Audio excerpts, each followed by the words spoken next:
I have very mixed feelings about today. Today, a friend of mine is getting married, and I am not attending the wedding for various reasons. Has nothing to do with her as a person. I love her. She is a fantastic person. She is a very good friend.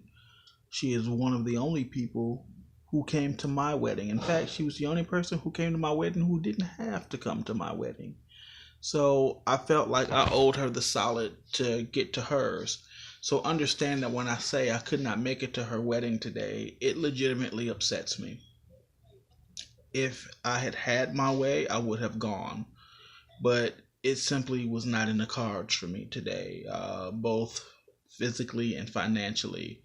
More so financially than anything, but it's difficult when you don't have a car. And truth be told, I probably could have gotten a ride, but nobody wants to be beholden to someone else's schedule. And it's not as though we have a lot of mutual friends. So there's really only one person that we know exclusively together who would have done it. And I can't accept a ride from those people. It's a pride thing. Absolutely. It's 100% a pride thing, but I was not going to accept a ride from the Hicks family. It just wasn't going to happen. Here is a group of people whom, because they have a few extra dollars, think they're better than everybody else. And they took us in. Little known fact, early 2009, uh, Kari and I's roommates put us out. They decided they didn't want to put up with us anymore, and they left us with nothing. And this family took us in, which you would think that I would hold them in a very high regard, but I in fact do not. Because while I was very gracious and thankful, and I still am, I would try to do things like around the house. I would try to help out to do my part to show my thanks. And one particular evening, which I think was the turning point for me, I'd been out all day out looking for work in a city that I didn't know, mind you. I'd only been out here like 6, 7 months. And I was out looking for work. And I came in the house and understand that when I say I was out, I was like on the trains, like light rail systems, public transportation all day. And the closest public transportation stop for them was 4 miles away from their home. So I'd have to walk 4 miles to get there, do whatever I had to do, then walk 4 miles back. So I was exhausted and I was tired and I was disgruntled. Things hadn't worked out for me the way I wanted them to. So I walk in the house, and in my mind, I'm like, wow, you guys didn't have to take us in. Is there anything I can do for you? Can this, take the trash out, help with dinner, set the table? What can I do to show you my thanks? And this woman told me, and I'll never forget this, you can help by getting a job. It's like, maybe it wasn't what she said, it was how she said it that bothered me so much.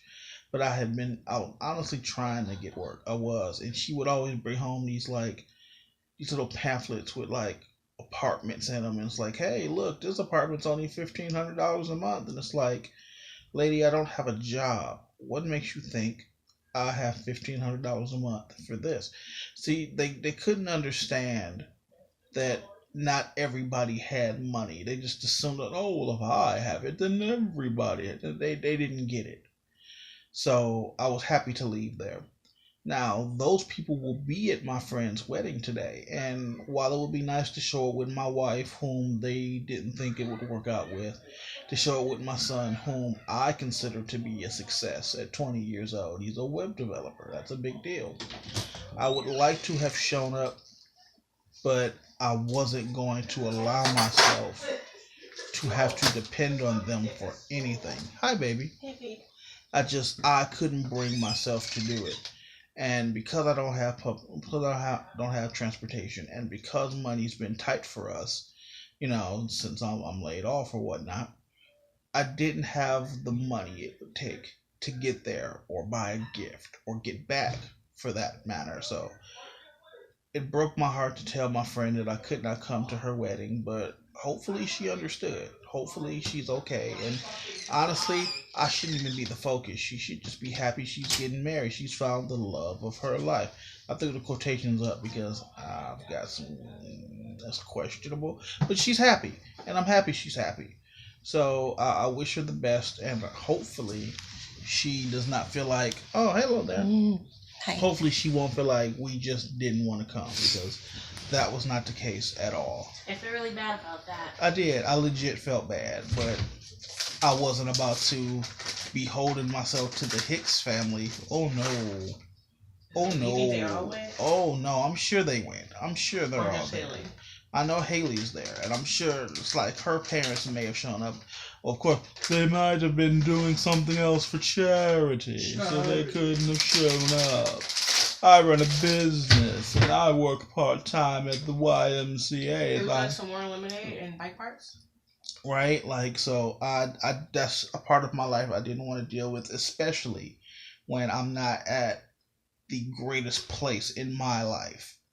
Like, I don't want to have to go and lie about my situation, because fuck these people. But I also don't want to go and tell them what my situation is, and get the looks or the snide comments. I need to avoid all of that. So I feel bad that my friend won't have me at her wedding, because she wanted me there, and I wanted to be there. I did, but ultimately this was for very selfish purposes, and again for financial purposes. But it's over now, so